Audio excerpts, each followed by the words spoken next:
أعوذ بالله من الشيطان الرجيم. بسم الله الرحمن الرحيم.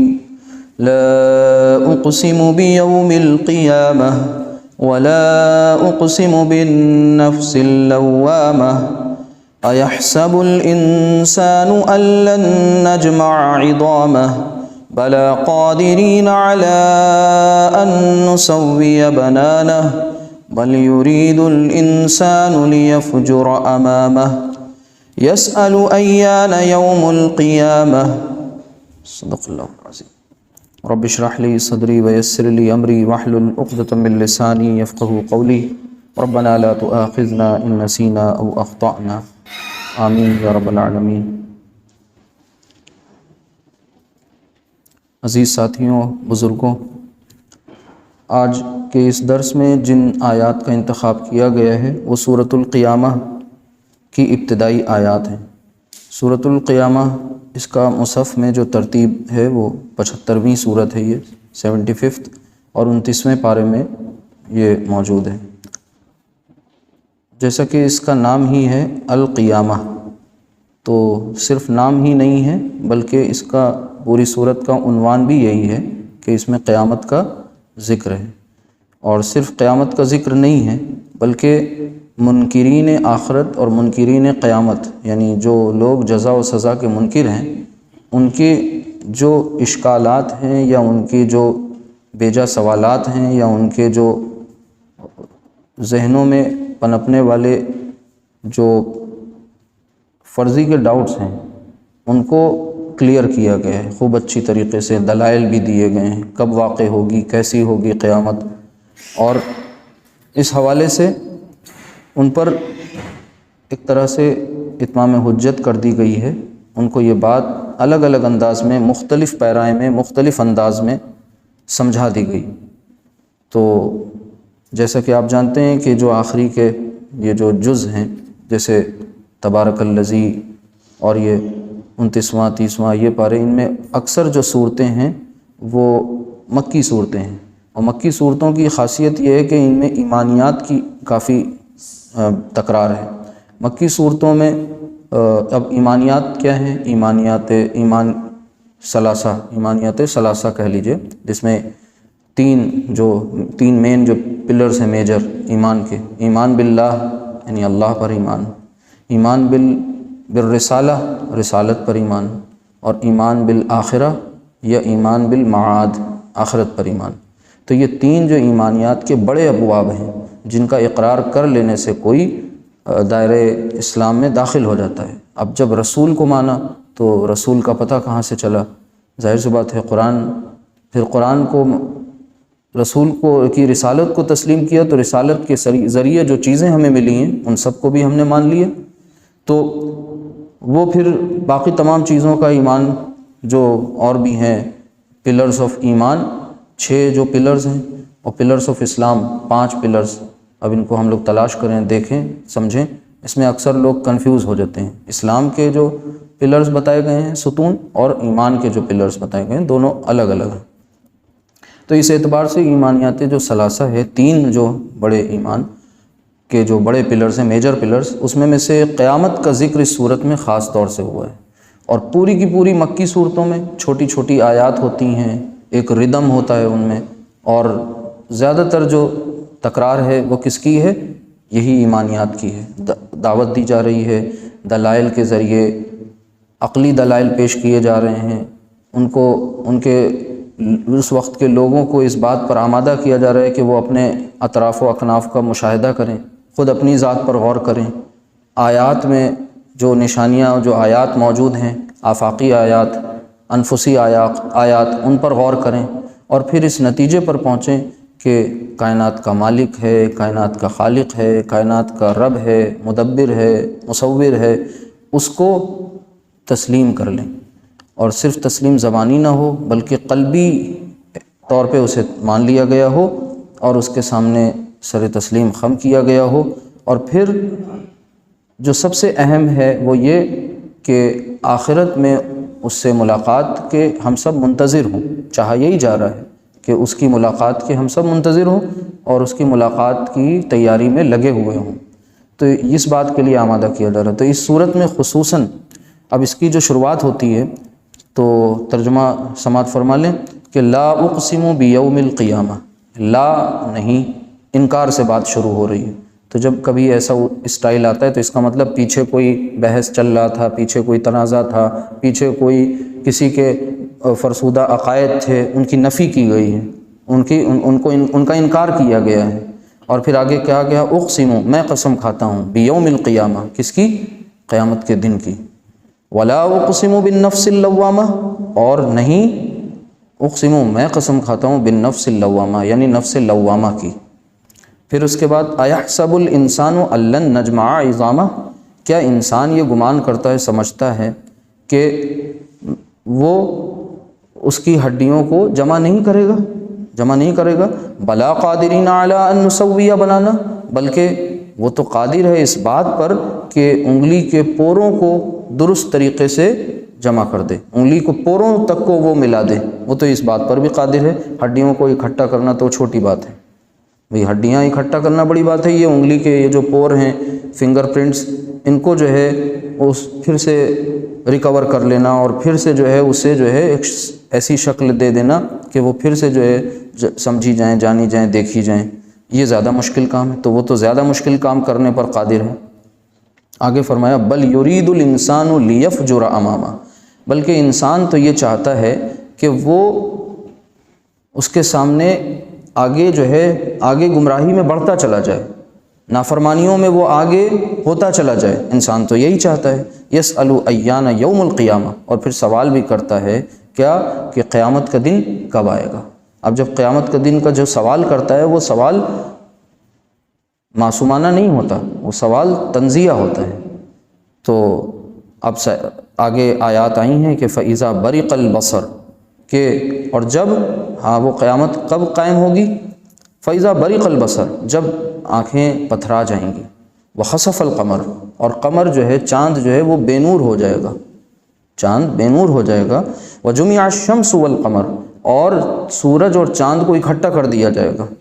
مطلب جو بالکل دو متضاد چیزیں ہیں باہم، کہ ایک کی اپنی خود کی روشنی ہے، ایک کی روشنی جو ہے وہ بوروڈ ہے، اب اللہ ہی نے اسے دی ہوئی ہے، جو بھی کانسیپٹ ہے اس میں وہ دونوں چیزیں، جس میں نور ہے، ایک میں جو ہے تیزی ہے، ایک میں چمک ہے، ایک میں جو ہے حرارت ہے زیادہ، اور ایک پرسکون جگہ ہے، دونوں آپس میں مل جائیں گی، یعنی سب تخڑ بخڑ ہو جائے گا، درہم برہم ہو جائے گا، تلپٹ ہو جائے گا۔ وَيَقُولُ الْإِنسَانُ يَوْمَئِذٍ أَيْنَ الْمَفَرُّ، اب یہ خطرناک قسم کی آیت ہے کہ اس دن انسان کہے گا کہ کہاں ہے آج جائے فرار، کہاں ہے آج بھاگنے کی جگہ۔ تلاوت تو ہم نے کم آیات کی تھی، 3 اور آگے کی آیات لے لی ہیں، یہ کل 10 آیات ہیں، آگے نہیں جا رہے ہیں، انہی کو انشاءاللہ ہم لوگ ان کا مطالعہ کر لیں اور غور و فکر کر لیں۔ اور ایک طرح سے یہ صورت کا سلیکشن اس بات کو لے کر ہے کہ یہ ہمارے لیے ایک ہوم ورک ہے، کہ ہم صرف یہاں سے درس سے اٹھ کر کے یہ نہیں ہوگا کہ بس اللہ اللہ خیر صلی اللہ، اب ہم پھر جائیں گے سورۃ القیامہ کھولیں گے، اس میں مزید اس کا مطالعہ کریں گے، اس پر غور و فکر کریں گے، اور اس کے بعد پھر ایک نہیں بار بار پڑھیں گے، کریں گے انشاءاللہ۔ تو جیسے اس سے پہلے جو صورتیں آئیں ان کا انتخاب اس لیے نہیں ہوا کہ صاحب خطیب نے خطاب کر دیا، تقریر ہو گئی، ہم سب کو بڑا اچھا لگ گیا، یا نہیں اچھا لگا، کچھ غلط کہہ دیا، یہ نہیں ہے، بلکہ ہمیں جانا ہے اس صورت کو خود کھول کے پڑھنا ہے، اسٹڈی کرنا ہے۔ ایک اچھے طالب علم، ایک اچھے اسٹوڈنٹ کی یہی پہچان ہے، اور ہم سب قرآن کے سامنے کیا ہیں؟ ایک اسٹوڈنٹ ہیں، اور کیسے اسٹوڈنٹ؟ ہمبل اسٹوڈنٹ، عاجزی کے ساتھ، خاکساری کے ساتھ، انکساری کے ساتھ، اپنی علمی کمائیگی کو تسلیم کرتے ہوئے، اپنی علمی جو ہے تنگی کو کا اعتراف کرتے ہوئے قرآن کے سامنے ایک ہمبل اسٹوڈنٹ کے طور پہ بیٹھ جائیں، اور پھر اس سے اپنے لیے ہدایت طلب کریں، یعنی اس کو پڑھیں، اللہ سے ہدایت مانگیں، قرآن ذریعہ بنے گا انشاءاللہ، اور دلوں میں وہ نرمی اور سوز گداز یہ پیدا ہوگا۔ ابھی ہم کیا ہیں؟ ہم سب روبوٹ بن گئے ہیں، بٹن سوئچ آن کام ہو گیا، سوئچ آف، تو ہم لوگ ایک میکینیکل لائف جی رہے ہیں۔ ہماری ساری نمازیں بھی تقریباً ایسی ہی ہیں کہ اول تو اکثریت نمازیں نہیں ادا کرتی، اور جو کرتی بھی ہے تو کیا وہ نماز کے بعد وہ کیفیت بنی؟ کیا کبھی سال 6 مہینے میں ایک بار اللہ کی یاد میں، اس کی محبت میں، اس کے خوف میں آنسو آنکھوں سے نکلے؟ کچھ کیفیت بنی کہ نہیں بنی؟ اگر نہیں بنی تو پھر کیا حاصل؟ پھر اس کے بعد نماز جو چاہ رہی ہے، کیا وہ ہمارے اندر تبدیلی آ رہی ہے؟ اگر نہیں آ رہی ہے تو پھر ہم غور کریں نا. ہم یہ کیوں سوچیں کہ ٹھیک صاحب ہم تو ایمان والے ہیں، ہم تو مسلمان ہیں، ہم تو جو ہے ہمارا خاندانی معاملہ بھی بڑا اچھا ہے، ہم لوگ بہت شریف النفس لوگ ہیں اور بڑے سماج میں، معاشرے میں ہماری اچھی پہچان ہے، شناخت ہے. سب اچھا اچھا کیوں سوچتے ہیں؟ کبھی کچھ اپنے بارے میں نگیٹو بھی سوچ لیا کریں، منفی بھی سوچ لیا کریں، ایسا بھی سوچ لیا کریں جو نہ ہو، کم سے کم اور اچھا ہو جائے. تو اللہ تعالی ہم سب کو عمل کی توفیق دے. دیکھیے یہ صورت جو ہے قیامت، یہ ہم سب کے لیے بہت بڑی تیاری کا معاملہ ہے. یہ کوئی چھوٹی موٹی بات نہیں ہے، یہ کوئی چھوٹی موٹی انسیڈنٹ نہیں ہے، یہ کوئی چھوٹی موٹی ایونٹ نہیں ہے کہ بس زبان ہلا دی قیامت اور مکمل ہو گئی بات. اصل میں یہ قیامت کا معاملہ ہمارے لیے، آپ سب کے لیے تبھی بہتر بنے گا جب ہمیں زندگی میں استقامت نصیب ہوگی، جب ہم ایمان لائیں. ایمان والوں کی صفت کیا ہے کہ ایمان لائے اور اس کے بعد ثم استقم، پھر اس پر جم گئے، پھر ڈٹ گئے، پھر ڈاول ڈول نہیں ہوئے. اب ڈاول ڈول کیسے ہوتے ہیں؟ ایک قولی طور پر جو ہے انحراف کا شکار ہو جانا، ڈیویٹ ہو جانا، ایک عملی طور پر انحراف کا شکار ہو جانا. زبان سے تو انکار نہیں کیا، زبان سے کوئی مغلظات بھی نہیں کہے، زبان سے تو سب بہت اچھا اچھا، لیکن عمل ایسا ہے جس کی ذریعے یہ پتہ چل رہا ہے کہ ہم کہیں نہ کہیں راستے سے بھٹک گئے ہیں. تو سب سے پہلے تو یہ سوچ لیں کہ یہ صرف ان مکے کے لوگ جو کفار تھے یا مشرکین تھے، جن کا ایمان قیامت کے تعلق سے، آخرت کے تعلق سے، جزا و سزا کے تعلق سے کمزور تھا، یہ صرف ان کی بات نہیں ہو رہی ہے. ہم بھی کہیں نہ کہیں وہ منکرین قیامت تھے اور ان کے جواب میں یہ صورت نازل ہو رہی ہے دلائل کے ساتھ. اور کہیں نہ کہیں ہم بھی تو عمل کے اعتبار سے یہ ثابت کر رہے ہیں کہ صاحب ہمیں پیشی ویشی نہیں ہونی ہے کوئی. اللہ بچائے. اللہ تعالیٰ وہ یقین کی کیفیت پیدا کر دے کہ ہمیں یقین ہو جائے کہ واقعی پیشی ہونی ہے، واقعی اس کے سامنے حاضر ہونا ہے اور اپنے ایک ایک کرتوت کا حساب دینا ہے. جتنے بھی کالے کارنامے ہیں وہ سب سامنے آ جائیں گے، کوئی چیز مخفی نہیں ہوگی. اور یہ آج تو سوچنا اور ہمارے لیے آسان ہے. ٹیکنالوجی کے اس دور میں ہم ایک چھوٹی سی چپ میں کتنی چیزیں اسٹور کر لیتے ہیں، سارے چل چتر موجود ہوتے ہیں، بعد میں دیکھ لیتے ہیں. تو کیا ہم یہ نہیں گمان کر سکتے کہ ہماری بھی ویڈیو ایسی ہی بن رہی ہے جیسی اس وقت بن رہی ہے؟ یہ تصور سے ہم کیوں خالی ہیں؟ اس میکرو سپر میکرو چپ میں ہماری ساری چیزیں سیو ہو رہی ہیں اور وہ ساری کی ساری چیزیں ہمارے سامنے دکھا دی جائیں گی. اور دنیا میں تو ہم سفید پوش بنے گھوم رہے ہیں، لوگ ہمیں بڑا اچھا سمجھتے ہیں، لوگ ہماری تعریفوں کے پل باندھتے ہیں، ہمیں بڑا اچھا لگتا ہے. لیکن یہ ساری کی ساری وہ ہمارے کالے کارنامے اس دن دکھا دیے جائیں گے، تب ہم کیا کریں گے؟ تم کم از کم یہ یقین کے ساتھ اس صورت کا مطالعہ کریں. اگر ایسا نہیں کیا تو پھر وہی ہوگا کہ یہ ایک قصہ پارینہ تھا، گزری ہوئی داستان تھی اور ہم نے اس کو یوں ہی پڑھ لیا، میرے لیے کچھ نہیں تھا. بھئی کفار کے لیے تھا، مشرکین کے لیے تھا، اور واقعی انہی کے لیے، انہی کے دور میں اور ان کی بدماشیوں کے جواب میں یہ صورت نازل ہو رہی ہے. ان کی مکاریاں ہیں جو وہ مانتے نہیں تھے. لیکن اب ہم سے یہ کیا کہہ رہی ہے؟ ہمارے لیے اس میں کیا ہدایت ہے؟ ہمارے لیے کچھ ہے یا نہیں ہے؟ تو ہم جب یہ سوچ لیں گے کہ ایک ڈیوائن سرویلانس ہے، ایک وہ سرویلانس جو چوراہوں پہ، گلی میں، جگہ جگہ مانیٹرنگ کر رہا ہے، جس میں کبھی کوئی اس کی ہارڈ ڈسک کرپٹ ہو سکتی ہے، جس میں کبھی کوئی خرابی آ سکتی ہے، جس میں کبھی کوئی ٹیکنیکل خرابی آ سکتی ہے، ڈیٹا اڑ سکتا ہے. لیکن اللہ سبحانہ وتعالیٰ کا جو سرویلانس ہے وہ ان تمام عیوب سے، ان تمام نقائص سے پاک ہے اور اس میں ایسی کوئی خرابی نہیں آئے گی. اور وہ ساری کی ساری چیزیں ریکارڈ کر رہا ہے. اور اللہ تعالیٰ خود قرآن میں کہہ رہا ہے وَهُوَ مَعَكُمْ أَيْنَمَا كُنْتُمْ، اور تم جہاں کہیں ہوتے ہو، وَهُوَ مَعَكُمْ، اور وہ تمہارے ساتھ ہوتا ہے، أَيْنَمَا كُنْتُمْ، جہاں کہیں بھی تم ہوتے ہو. تو تمہارے ساتھ ہونے کا مطلب کیا ہے؟ وہ تمہاری نگرانی کر رہا ہوتا ہے، وہ تمہاری ایک ایک چیز، حرکات و سکنات تمہارے ریکارڈ کر رہا ہوتا ہے. تم کس سے چھپ کر کے چیزیں کر رہے ہو، تم کس سے چھپ کر کے جو ہے غلط کام سر انجام دے رہے ہو. اور پھر یہ جب انسان برابر یہ عمل کرتا رہتا ہے تو ایک وقت ایسا آتا ہے کہ پھر اس کو غلط نہیں لگتا، پھر اس کے لیے ایک ایب نارمل نیو نارمل بن جاتا ہے. بات سمجھیے گا، ایک ایب نارمل نیو نارمل بن جاتا ہے. اور پھر وہ ایک ایسی چیز جو حلق سے پہلے کبھی نہیں اترتی تھی، اب اس کی زندگی کا ایک جزء لا ینفک بن جاتا ہے. مطلب ایک اس کی زندگی کا ایک ایسا حصہ جو اس سے ڈس انٹیگریٹ نہیں ہوتا، اس سے جدا نہیں ہوتا، علیحدہ نہیں ہوتا، وہ اس کے ساتھ ہو کے رہ جاتا ہے. پھر جب یہ گہرائی، یہ برائیوں کی گہرائی میں اترتا چلا جاتا ہے دلدل میں، تو جتنی گہرائی میں چلا جاتا ہے اتنا واپس آنا اس کے لیے مشکل ہوتا چلا جاتا ہے، دشوار گزار ہو جاتا ہے. صراط مستقیم سے جتنا وہ منحرف ہوتا ہے، دائیں بائیں گزرتا ہے، اتنا ہی واپس آنا اس کے لیے مشکل و محال ہو جاتا ہے. ناممکن تو نہیں کہیں گے. تو اب اگر ہم یہ ساری چیزیں ایسے سمجھ لیں تب تو اسے پڑھ لیں، ادروائز پھر پڑھنے کی کیا ضرورت، کیونکہ اتنی باتیں تو پہلے بھی پتہ تھیں. اور اتنی باتوں میں اگر ہم اپنے واقعی یقین کامل کے ساتھ یہ بات سمجھ رہے ہیں کہ ہمیں ایسے ہی ریکارڈ کیا جا رہا ہے، ہمیں ایسے ہی دیکھا جا رہا ہے، اشتیاق ہے نا آگے کی آیات کو سننے کا، اب ہم رکے ہوئے ہیں، تو اس کو آپ سمجھیں کہ ہم اس چیز کو اپنے اندر، اس کیفیت کو پیدا کریں. جیسے کبھی کبھی ہوتا کیا ہے کہ رمضان المبارک کا مہینہ ہے، روزہ کھولنے جا رہے ہیں، سب لوگ بیٹھے دعا کر رہے ہیں. اب دعا کا جب اہتمام کر رہے ہوتے ہیں تو کتنوں کی نگاہیں اور کتنوں کے دل اس بات پر ہوتے ہیں کہ پہلا نمبر کس چیز کا ہوگا، پہلے نمبر پہ شربت آئے گا، یا پہلے نمبر پہ کھجور آئے گا، یا پہلے نمبر پہ پکوڑی آئے گی. اچھا اگر پانی زیادہ پی لیں گے تو پھر اور مسائل ہو جائیں گے، تو صاحب پکوڑی ہی صحیح رہے گی، پہلے نمکین لے کے 2-4 پہلے پانی پی لیں. کیا یہ تصور نہیں آتا ہم کس سے باتیں چھپا رہے ہوتے ہیں؟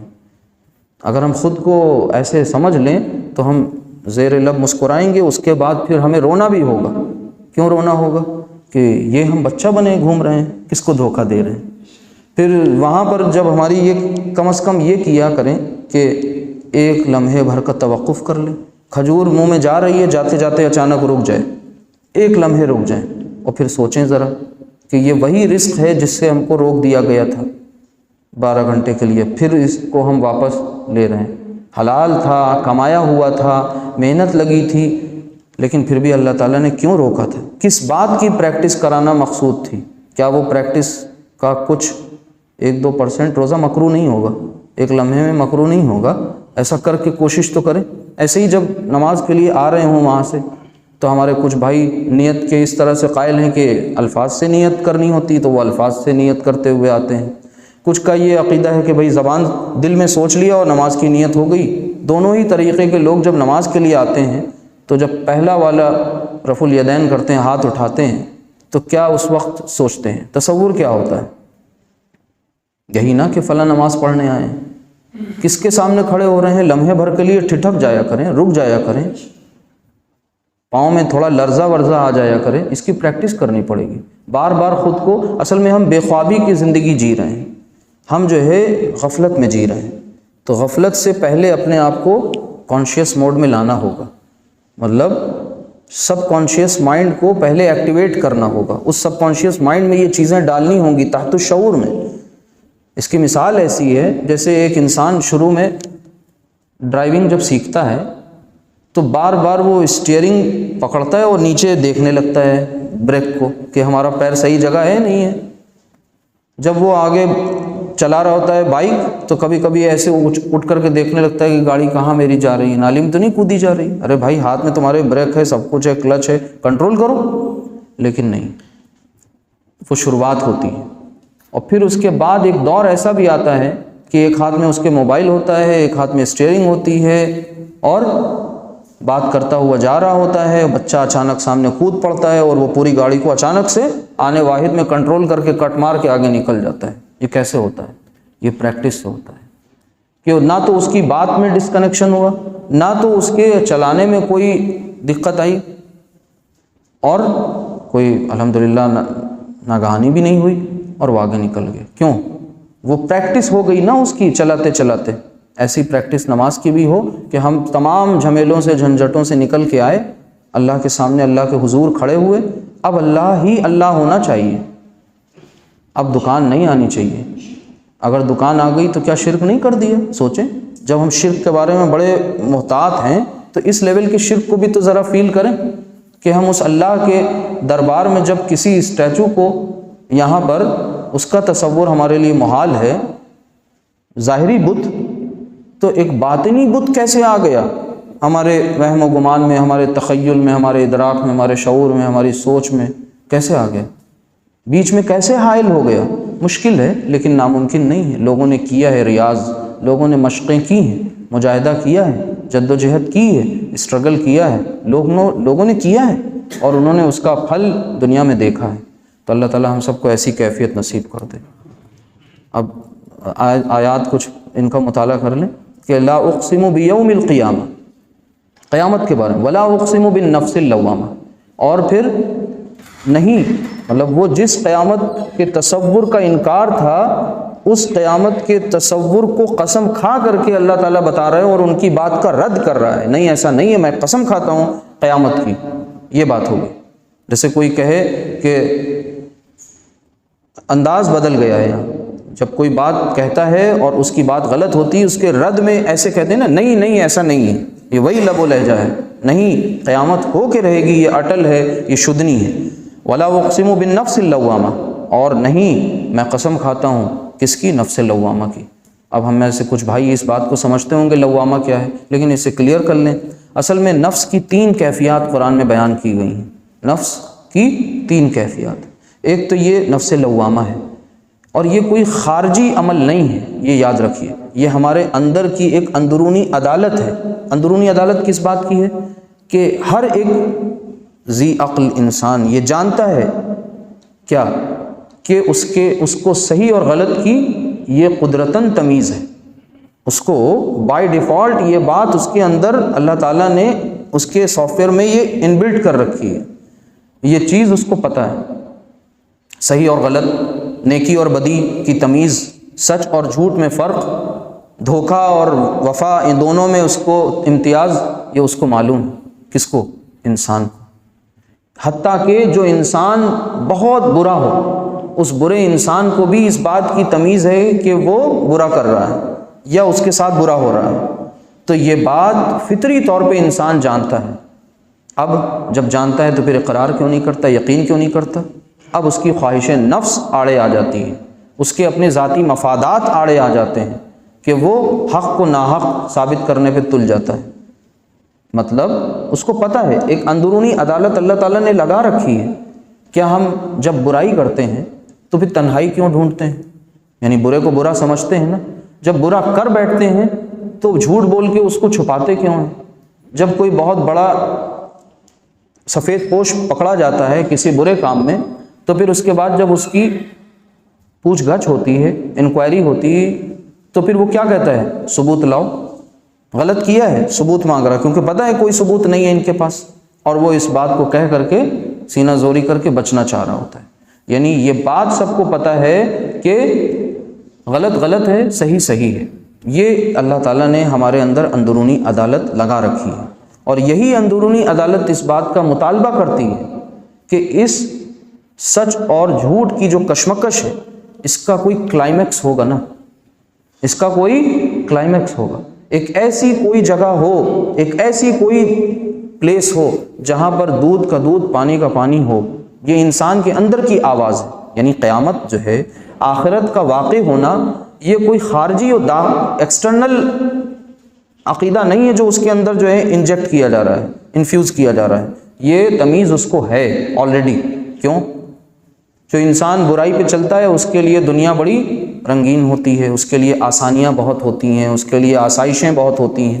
جو نیکیوں پر چل رہا ہے، بچ بچ کر زندگی گزار رہا ہے، وہ ہینڈ ٹو ماؤتھ، اس کے لیے 2 وقت کی روٹی مشکل، اس کو جگہ جگہ سے دھکے کھانے پڑتے ہیں، پریشانیاں اٹھانی پڑتی ہیں، بڑے بڑے فائدے اس کو چھوڑنے پڑتے ہیں. یعنی کہنے کا مطلب یہ ہے کہ اگر تم دنیا میں اللہ تللے کر رہے ہو، سچ اور جھوٹ میں فرق نہیں کر رہے ہو، تو بہت کچھ چیزیں تمہارے لیے تیار ہیں. اور اگر مطلب فرق نہیں کر رہے ہیں تو بہت کچھ مل رہا ہے، اور فرق کرنے لگے تو تھوڑا سا کم ہو گیا. تو کیا اگر ایسے ہی سب کا خاتمہ ہو جائے اور سب دنیا سے چلے جائیں اور پھر بعد میں کچھ نہ ہو تو کیا یہ انصاف ہو گیا؟ تو اس خالق کے منصف ہونے پر جس نے کائنات بنائی ہے یہ بہت بڑا سوالیہ نشان کھڑا ہو جائے گا۔ تو اس کی یہ رحمت کا تقاضا ہے اور اس کے منصف مزاج ہونے کا یہ تقاضا ہے کہ آخرت قائم ہو اور جتنے دنیا میں ستائے گئے ہیں ان سارے ستائے ہوئے لوگوں کو وہاں بہترین بدلے سے نوازا جائے ان کو، اور وہاں انصاف کرا جائے آخری عدالت میں۔ یہ عدالت اندرونی عدالت ہے، ایک دنیاوی عدالت ہے اور ایک آخری عدالت ہے، اور وہ آخری عدالت موت کے بعد قائم ہوگی، یعنی وہ آخرت قیامت جب آئے گی فَإِذَا بَرِقَ الْبَصَرُ وَخَسَفَ الْقَمَرُ وَجُمِعَ الشَّمْسُ وَالْقَمَرُ، یہ اس کے حالات بیان کر دیے گئے، اتنا خطرناک ہولناک ہوگا معاملہ۔ تو نفس لوامہ کیا ہے؟ اصل میں نفس لوامہ ایک ایسا نفس ہے، نفس کی وہ کیفیت ہے جو انسان کو ملامت کرتا ہے۔ کیا کرتا ہے؟ ملامت کرتا ہے، جس کا عرف عام میں ضمیر کہتے ہیں، جس کو عرف عام میں ضمیر کہتے ہیں کہ نہیں میرا ضمیر گواہی نہیں دے رہا ہے، مطلب میرا نفس ملامت کر رہا ہے، میری کنسائنس جو ہے، انترآتما جو ہے وہ اس بات کی پرمیشن نہیں دے رہی کہ میں ایسا کروں۔ تو اصل میں وہ یہی ہے نفس لوامہ، کیفیت کا نام ہے۔ اچھا ایک اور ہے، حضرت یوسف علیہ السلام کا واقعہ سب نے پڑھا ہوگا، 12ویں پارے میں، پھر 13ویں پارے میں۔ 13ویں پارے کا آغاز جہاں سے ہوتا ہے وَمَا أُبَرِّئُ نَفْسِي إِنَّ النَّفْسَ لَأَمَّارَةٌ بِالسُّوءِ، وہاں پر کس نفس کا ذکر ہے کہ میں اپنے نفس سے بری نہیں ہوں؟ ان النفس لامارۃ بالسوء، یقیناً نفس امارہ جو ہے وہ تو سوء کا ہی حکم دیتا ہے، برائی کی طرف لے جاتا ہے۔ اب نفس امارہ کیا چاہتا ہے؟ نفس امارہ جو ہے وہ لوامہ کو کیا کرنا چاہتا ہے؟ لوامہ کے اوپر غالب ہونا چاہتا ہے، اسے ڈومینیٹ کرنا چاہتا ہے۔ وہ چاہتا ہے کہ ان سے برائی کرائی جائے، ان سے برائی کرائی جائے، ان سے برائی کرائی جائے۔ اس کے برعکس جو لوامہ ہے وہ چاہتا ہے کہ ہم برائی نہ کریں۔ اب یہ لوامہ کہاں اس کا اور ذکر ہے؟ اللہ تعالیٰ نے قرآن کریم میں ہی اس اندرونی عدالت کا جو دلیل ہے قرآن میں ہی فرمایا کہ فَأَلْهَمَهَا فُجُورَهَا وَتَقْوَاهَا، اور اللہ تعالیٰ نے الہام کر دیا کس کو؟ ہر ایک شعوری جو جان ہے ہم لوگ، ہمیں ہمارا تقویٰ اور ہمیں ہماری بدی، بھلائی بھی اور برائی بھی، دونوں چیزیں الہام کر دیں، دونوں چیزیں اندر ہمارے انفیوز کر دیں، ہمارے سافٹ ویئر میں اندر سیٹ کر دیں۔ دونوں میں ریزسٹنس چل رہا ہے، دونوں میں ٹکراؤ ہو رہا ہے۔ امارہ جو ہے برائی کی طرف لے جا رہا ہے۔ حضرت یوسف علیہ السلام کو کیا ہوا تھا؟ بہکایا ہی تو تھا، برائی کی دعوت تو دی تھی۔ آج ہمیں دعوت نہیں ملتی، ہم تو دعوت کھانے کے لیے برائی کی چلے جاتے ہیں، یہ فرق ہے۔ وہاں دعوت دی جا رہی ہے اور حضرت یوسف علیہ السلام خود کے دامن کو بچاتے ہوئے وہاں یہ بات آتی کہ برائی، نفس امارہ تو ہے ہی برائی کی طرف لے جانے والا، تو امارہ اپنا کام کر رہا ہے، لوامہ اپنا کام کر رہا ہے۔ اور اللہ تعالیٰ نے دونوں کی تمیز بھی ہمارے اندر رکھ دی ہے کہ لوامہ کی آواز کو بھی ہم پہچان سکیں اور امارہ کی شیطنت کو بھی جان سکیں، وہ بھی میکینزم دیا ہے۔ یہ اللہ تعالیٰ کی رحمت پہ قربان جائیے۔ ہم کیسے پہچانتے؟ اللہ ہی نے ہمیں پہچاننے کا طریقہ بھی بتا دیا، اور ہر ایک انسان وہ فطری طور پہ جان بھی رہا ہے، اندر ایک عدالت بھی لگی ہوئی ہے۔ اب اسی عدالت کے ذریعے جب یہ دونوں میں ریزسٹنس چلتا رہتا ہے تو جب لوامہ غالب آ گیا تو کیا ہوگا بتائیے؟ لوامہ غالب آ گیا تو انسان کامیاب ہو جائے گا، ہاں مطمئنہ کی طرف جائے گا، اور اگر امارہ غالب آ گیا تو ہلاکت۔ تو وہ جو تیسری نفس کی طرف جو بھائی اشارہ کر رہے ہیں وہ سورۃ الفجر میں اللہ تعالیٰ ارشاد فرماتا ہے یا ایتھا النفس المطمئنہ، کہ اے نفس مطمئنہ ارجعی الی ربک راضیۃ مرضیہ، لوٹ چل اپنے رب کی طرف راضیۃ مرضیہ، راضی راضی خوشی خوشی، تو بھی راضی تیرا رب بھی راضی۔ تو اب انہی ایسے ہی لوگوں کے لیے، نصیبے والے لوگوں کے لیے قرآن میں کیا آتا ہے؟ لسعیہا راضیہ، سورۃ الغاشیہ میں، کہ یہ اپنی سعی اور اپنی کوشش اور اپنی جہد، ان چیزوں پر اپنے جو انہوں نے کوششیں کی ہوں گی دنیا میں، اس پر وہ راضی ہوں گے۔ کتنی بڑی بات ہے، مطلب جو ہم یہاں کر کے جائیں گے اور پھر وہاں جب کتاب ملے گی، کتاب زندگی اعمال نامے کے شکل میں، تو ایسے خوش نصیب لوگ وہاں راضی ہوں گے اپنے اس نتیجے پر۔ تو لسعیہا راضیہ، جو انہوں نے صحیح کی ہوگی، جو کوششیں کی ہوں گی، اس پر وہ راضی ہوں گے۔ تو نفس امارہ اور لوامہ کی کشمکش میں ہمیں جتانا کس کو ہے؟ لوامہ کو جتانا ہے۔ اور کہاں اسے پہنچانا ہے؟ نفس مطمئنہ والی کیفیت حاصل کرنی ہے، اور نفس مطمئنہ والی کیفیت اصحاب الیمین کو ملے گی، اصحاب الشمال کو نہیں ملے گی۔ تو اب آگے کیا فرمایا؟ ایحسب الانسان ان لن نجمع عظامہ۔ اب جب وہ بات سمجھ میں آ گئی ساری چیزیں، تو اب یہ بات کہ ان کا گمان یہ ہے، انسان یہ سوچتا ہے کہ ایسا ممکن بھی ہے، ہم دفنا دیے جائیں گے، سینکڑوں ہزاروں سال گزر جائیں گے، اور پھر جب ہم چورا چورا ہو جائیں گے، ہمارا کچھ نام و نشان نہیں رہے گا، تو ہماری ہڈیاں گل سڑ جائیں گی، پھر کیسے ہمیں جمع کیا جائے گا؟ تو اللہ تعالیٰ کا جواب اسی لطیف انداز میں ہے کہ بلا قادرین علی ان نسوی بنانا، ہاں کیوں نہیں، ہم تو قادر ہیں اس بات پر کہ تمہاری انگلی کے پوروں کو آپس میں کیا کریں؟ ملا دیں، یعنی انگلی کے پوروں کو تک ہم ریکور کر لیں، یہ فنگر پرنٹس بھی تمہاری، ہم جو یونیک آئیڈینٹیفیکیشن ہے تمہاری یو آئی ڈی ہے، اس کو بھی ہم دریافت کر لیں، برآمد کر لیں، اور تمہارے سامنے لا کر رکھ دیں۔ اللہ تعالیٰ اس پر بھی قادر ہے۔ بل یرید الانسان لیفجر امامہ، لیکن اب انسان کی فطرت پھر بتائی جا رہی ہے، وہ لوامہ، امارہ، مطمئنہ، یہ سب کچھ بتانے کے بعد اب آگے کیا ہے کہ بل یرید الانسان لیفجر امامہ، انسان تو چاہتا ہی یہی ہے کہ وہ آگے نافرمانی کرتا چلا جائے، نافرمانی کرتا چلا جائے۔ اب تو ہم کو کیا اللہ تعالیٰ نے فرما برداری کرنے کی ایبلٹی نہیں دی؟ یہ بات کس پر کہی جا رہی ہے؟ کیا فرما برداری کی ایبلٹی نہیں ہے جو اللہ تعالیٰ کہہ رہے ہیں کہ نہیں تم نافرمانی ہی کرتے رہو گے؟ اس کی ایک سرشت بتائی گئی ہے، لیکن ہم اللہ تعالیٰ کے بتائے ہوئے طریقوں کے مطابق اور بتائے ہوئے اصولوں کے مطابق، قرآن کے احکام کے مطابق جب زندگی گزاریں گے تو اللہ تعالیٰ ہمیں اس میں بتا دیتا ہے کہ ہمیں دنیا میں کیسے رہنا ہے، جس کی وجہ سے پھر ہم برائی سے بچ سکیں، فسق و فجور سے بچ سکیں، گناہوں سے بچ سکیں۔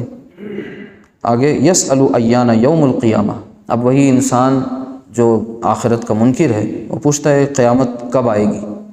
اب ایک قیامت کب آئے گی یہ سوال اللہ کے نیک بندے بھی پوچھتے تھے، لیکن ان کے پوچھنے کا انداز تنزیہ نہیں ہوتا تھا۔ جب ان پر بڑے ظلم ڈھائے جاتے تھے، بہت مصیبتیں پریشانیاں آتی تھیں، تو وہ کہتے تھے بے چین ہو کر، بے قرار ہو کر، کیا متی نصر اللہ، الا ان نصر اللہ قریب، کہ اللہ کی مدد کب آئے گی؟ تو ان سے کہا جاتا تھا الا ان نصر، آگاہ ہو جاؤ، خبردار، ان نصر اللہ قریب، کہ یقیناً اللہ کی مدد بہت قریب ہے۔ تو ہم مومنین پازیٹیو مائنڈ سیٹ کے ساتھ جب زندگی گزاریں گے تو جو بیچ میں اس دوران جو مصیبتیں آئیں گی، جو پریشانیاں آئیں گی، مصائب پر جب ہم صبر کریں گے، اور صبر کا مطلب اپنے مشن سے کمپرومائز نہیں کریں گے، اپنے ویژن کو سامنے رکھیں گے، اور پھر اس پر ڈٹے رہیں گے، کام کرتے رہیں گے، اور جو پریشانیاں آئیں گی صبر کریں گے۔ لیکن وہ والا صبر نہیں ہوگا کہ ڈرائنگ روم میں بیٹھ جائیں گے، چائے کی چسکیاں لیں گے اور سوشل میڈیا پہ اپڈیٹس کرتے رہیں گے، اور صاحب کیا کر رہے ہیں؟ بہت فکر مند ہیں، بہت متفکر ہیں، زمانے کے حالات بہت خراب ہیں، اور بہت زیادہ ہم کو فکر ہے، اور اپنی وہ فکر کہاں شیئر کر رہے ہوں گے؟ واٹس ایپ اسٹیٹس اپڈیٹ کر رہے ہوں گے۔ تو ہم ذرا اس ورچوئل ورلڈ سے نکلیں، فزیکل ورلڈ میں ذرا لینڈ کریں، اور پھر فزیکل ورلڈ میں ذرا وچرن کریں، اور پھر اس کے بعد انشاءاللہ اللہ تعالیٰ ہمارے اپنے اس پلین کی سافٹ لینڈنگ بھی کرا دے گا۔ کہاں؟ پھر وہ بالکل انشاءاللہ ہوگی سافٹ لینڈنگ، لیکن شرط اس بات کی ہے کہ ہم اللہ کی مان لیں، اور اللہ کو تو ماننے کا دعویٰ کرتے ہیں، اللہ کی مان لیں۔ اس کے بعد وہی بات آ گئی کہ قیامت کب آئے گی، تو اللہ تعالیٰ نے ویسے ہی جواب دیا، دن تاریخ تو نہیں بتائیں گے نا، کہیں نہیں بتایا قرآن میں، کیا کہا؟ علامات بتا دیں، فَإِذَا بَرِقَ الْبَصَرُ، اس دن آنکھیں، اور جب آنکھیں پتھرا جائیں گی، اگر آنکھیں پتھرا جائیں گی، وَخَسَفَ الْقَمَرُ، اور چاند بے نور ہو جائے گا، وَجُمِعَ الشَّمْسُ وَالْقَمَرُ، اور سورج اور چاند دونوں آنکھیں اکٹھا ہو جائیں گے۔ اب ہولناکیاں ایک جگہ نہیں، بہت سی اور جگہوں پر دوسرے انداز سے بیان کی گئی ہیں قیامت کی ہولناکیاں۔